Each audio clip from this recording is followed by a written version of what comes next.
Saya berkata bahwa Tuhan yang saya sembah tidak pernah menjadi mayat.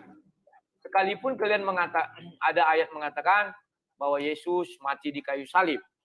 Dan yang menurut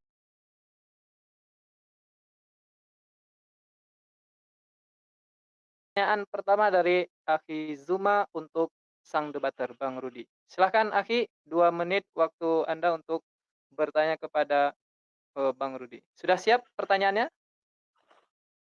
Saya yang bertanya? Ya, ya, Oke, baik.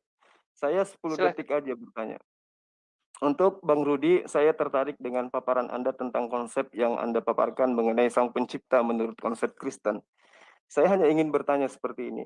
Apakah Sang Pencipta yang mengutus para nabi itu pernah menjadi mayat? Silakan. Oke, baik. Pertanyaan sangat ringkas, padat ya. Sudah jelas pertanyaannya, Bang Rudi? Halo, Bang Rudi? Oke, saya cukup jelas mendengarkan semuanya. Oke, cukup jelas. Silahkan Bang Rudi, 7 menit waktu Anda untuk menjelaskan dari pertanyaan Bang Zuma. Waktu Ya, meluncur sering dengan Bang Rudi berbicara. Silahkan. ya. Pertama, saya akan menjelaskan Tuhan yang saya sembah itu adalah Allah yang hidup.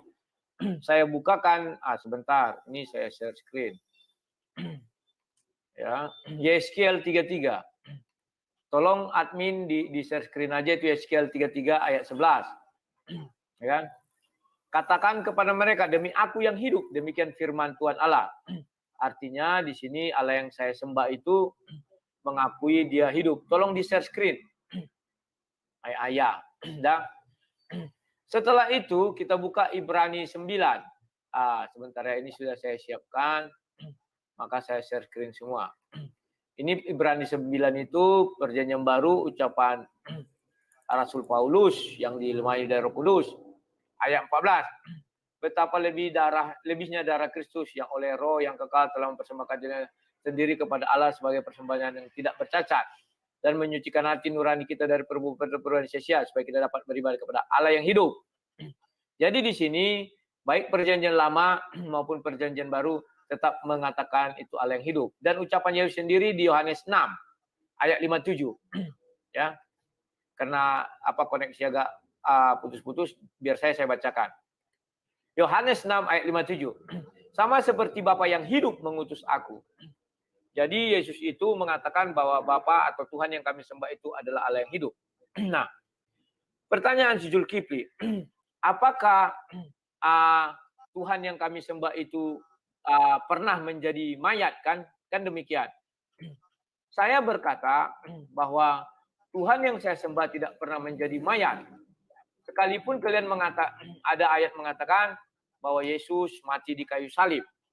Dan yang menurut pandangan saya bahwa kematian Yesus di kayu salib atau itu tidak adalah sesuai dengan Yohanes 10 ayat 17 sampai 18. Aku memberikan nyawaku untuk menerimanya kembali. Yang dimaksud di situ seperti kita melihat orang tidur. Hanya itulah cara yang bisa kita jelaskan. Jadi Yesus tidak mati tapi tidur. Nah, ayat ini diperkuat lagi dengan, sebentar ya. Ini nih. Matius, kita bukakan ayatnya. Kalau bisa kian cepat. Matius 12 ayat 40. Sebab seperti Yunus tinggal di dalam perut ikan 3 hari 3 malam. Demikian juga anak manusia akan tinggal di rahim bumi 3 hari 3 malam. Jadi bahwa Yesus tidak pernah mati. Yang terjadi bagaimana? Kalau saya jelaskan, sisi kuburan itu ada 2. Sisi luar, itulah sebabnya di Bible itu dijelaskan secara detail bentuk kuburannya. Bentuk kuburannya tidak seperti kita sekarang. Katakan ini tanah, dikubur di bawah tanah. Ini misalnya mayat itu dikubur di bawah tanah. Tetapi dia seperti jenis goa. Sehingga ada ruang di situ, sehingga ketika ditutup kita nggak tahu apa yang terjadi di dalam goa, ya kan? Dan orang luar tidak tahu apa yang terjadi di dalam goa, ya. Sehingga saya katakan Yesus seperti Nabi Yunus. Ketika Nabi Yunus dilempar dari kapal, maka datang ikan menyambar.